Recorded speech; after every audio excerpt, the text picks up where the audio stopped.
5 अक्ट'आव बैसागो बरायनाय हाबाफारि खुंनायखौ लानानै दिनै गाहाय खुन्थियाखौ जों गायसंनाय जाबाय।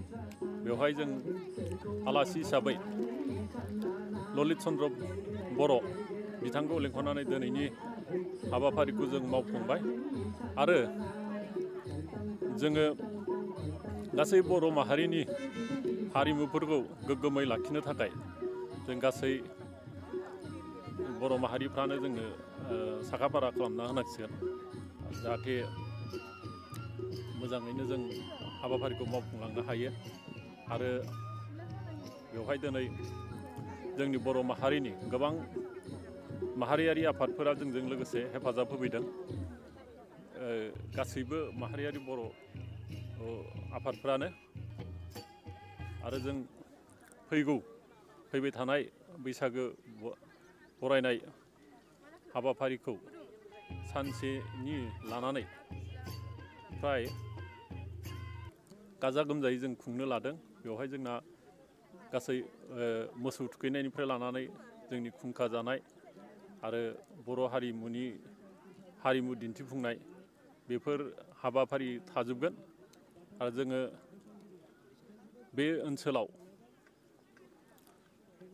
गासैबो गामिनि मानसिफोरखौ जों हांख्रायहरदों जोंनि बेवहाय बाहागो लाफैनो थाखाय आरो जोंनि माहारियारि आफादफोराथ' जिल्ला हिसाबैनो बेवहाय फैनानै बाहागो लाफैगोनखौ आं मिजिंथिबाय आरो जोंनि बैसागो बरायनाय हाबाफारिया जाहाथे मोजाङै मोजां जाफुंलाङो बेखौनो आं मिजिंथिनानै आनान गसाइनियाव बोर बान्सा बिहरनानै आं दिनैनि बिबुंथिखौ बेखिनियावनो फोजोबनाय जाबाय। बैसागु बरायनाय नोंथांमोननि चेनेलखौ आं बरायबाय। दिनै बे गुथि जा बैसागु बरायनाय दा बेखौ मोनसे बानजाय आफाद दानानै बे संकं हालामनि 2 नं रुगलुङाव खुंफुंनो थाखाय फैगौ सैत दाननि जोबथा अक्ट'खालि बेखौ लानाय जादों।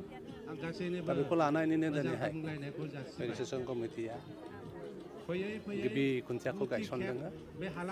दा बेवहाय आंखौ लिंहरनाय हिसाबै आं फैनानै गायसनना खोब गोजोननाय मोन्दों आरो बे हालामनि जेसेबांखि गामिफोर दङ बे गामिनि सुबुंफोरा फैनानै गोबाङैनो मदद होफैदों आरो लोगोसेनो जेसेबांखि बर'नि जोंनि आफादफोर दङ थुनलाइ आफादखौ लानानै एबसुखौ लानानै इउनाइटेड बड' अर्गानाइजेसन लानानै आइजो आफाद आरो धोरोमारि आफादफोर माइनाव आफाद आरो बिदिनो गोबां रोखोमनि आफादफोरा फैनानै दिनै हेफाजाब होफैदों आरो बे ओनसोलनिनो खोब मोजाङै हारिमु मोसाखावरि मोसानानै खोब गोजोनग्लाय होदों।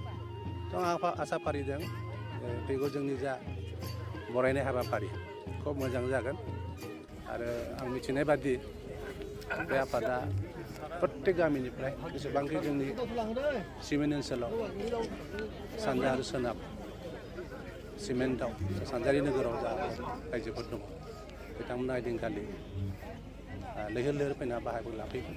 आं आसा फारिबाय गासैबो मदद होलायगोन जोंनि जा हारिमुजों लोगोसेयैनो जोंनि जेसेबांखि दोरोङारि खान्थिफोर दङ बेखौ नोजोर बोनानै गासैबो हेफाजाब होलायगोन आं बेखौ खावलायबाय।